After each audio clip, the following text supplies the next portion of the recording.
नमस्कार दोस्तों, हमारे YouTube चैनल पूजा पाठ कथा कहानी में आपका स्वागत है।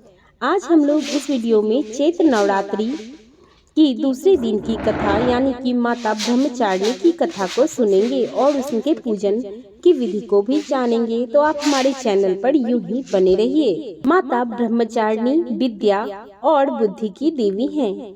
माता ब्रह्मचारिणी की पूजा करने से ज्ञान और धन की प्राप्ति होती है। वहीं इस दिन ब्रह्मचारिणी की पूजा अर्चना की जाती है। ब्रह्म का अर्थ तपस्या है और चारिणी का अर्थ है आचरण करने वाली, यानी कि तप का आचरण करने वाली देवी। देवी के इस रूप को माता पार्वती का अविवाहित रूप माना जाता है। वहीं ब्रह्मचारिणी देवी की आराधना करने से भक्त के तप की शक्ति में वृद्धि होती है, साथ ही सुख समृद्धि की प्राप्ति होती है। आइए जानते हैं माँ ब्रह्मचारिणी कौन है और इनकी पूजा का क्या महत्व है। माँ ब्रह्मचारिणी का स्वरूप। वहीं दुर्गा सप्तशती के अनुसार माँ ब्रह्मचारिणी श्वेत वस्त्र धारण किए हैं और दाएं हाथ में अष्टदल की माला और बाएं हाथ में कमंडल लिए सुशोभित हैं। माँ ब्रह्मचारिणी की पूजा विधि को जान लेते हैं। नवरात्रि के दूसरे दिन जल्दी उठ जाएं और स्नान करके साफ सुथरे वस्त्र धारण कर लें। वहीं पूजा की चौकी पर माँ ब्रह्मचारिणी का फोटो या चित्र स्थापित करें। साथ ही अगर आपके पास माँ ब्रह्मचारिणी का फोटो नहीं है तो आप नवदुर्गा का फोटो स्थापित कर सकते हैं। वहीं इसके बाद धूप अगरबत्ती प्रज्वलित करें। साथ ही माँ का पोशाक पूजन करें। वहीं फिर माँ को चीनी का भोग लगाएं और फल अर्पित करें। साथ ही अंत में दुर्गा सप्तशती का पाठ कर माँ ब्रह्मचारिणी की आरती करें। इन चीजों का भोग लगाएं माता ब्रह्मचारिणी को। वहीं अगर माँ ब्रह्मचारिणी को के भोग की बात करें तो माँ को चीनी का भोग लगाना चाहिए। साथ ही अगर आप चाहें तो ब्राह्मण या जरूरतमंद के तो दान में चीनी दे सकते हैं। मान्यता है कि ऐसा करने से व्यक्ति की सभी मनोकामनाएं पूर्ण होती है, साथ ही माँ की असीम कृपा भी बनी रहती है। तो आइए अब सुनते हैं माँ ब्रह्मचारिणी की कथा को। अगर आप हमारे चैनल पर नए हैं तो चैनल को सब्सक्राइब कर लीजिए। कथा पसंद आए तो वीडियो को लाइक कर दीजिए। कमेंट में जय माता दी लिखना न भूलिए। तो चलिए शुरू करते हैं माँ ब्रह्मचारिणी की कथा।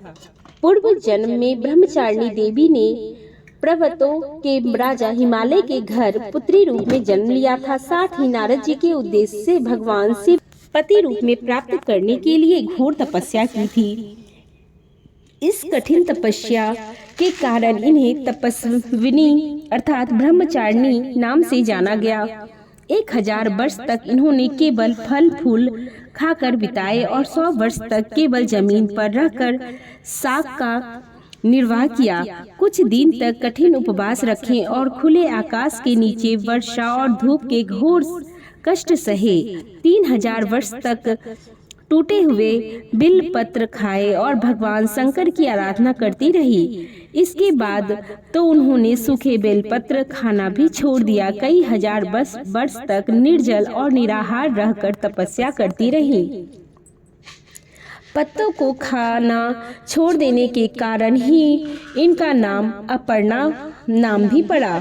कठिन तपस्या के कारण देवी का शरीर एकदम क्षीण हो गया था। देवी बहुत ही कमजोर हो गई थी। देवता ऋषि सिद्धिगण मुनि सभी ब्रह्मचारिणी की तपस्या अद्भुत रूप पूर्ण पुण्य कीर्ति बताया, सराहना की और कहा, हे देवी, आज तक किसी ने इस तरह की कठोर तपस्या नहीं की। यह आपसे ही संभव है। आपकी मनोकामना परिपूर्ण होगी और भगवान चंद्रमौली शिव जी तुम्हें पति रूप में प्राप्त होंगे।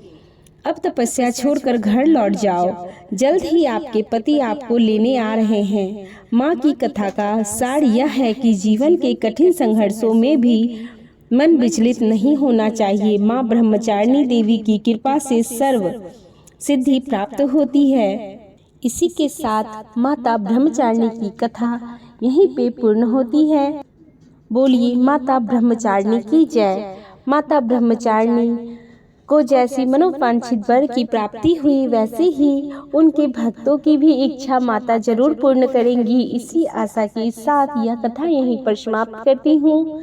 वीडियो पसंद आए तो एक लाइक अवश्य कर दें और कमेंट बॉक्स में जय माता दी लिखना ना भूलें। अभी तक हमारी कथा के साथ जुड़े रहने के लिए धन्यवाद।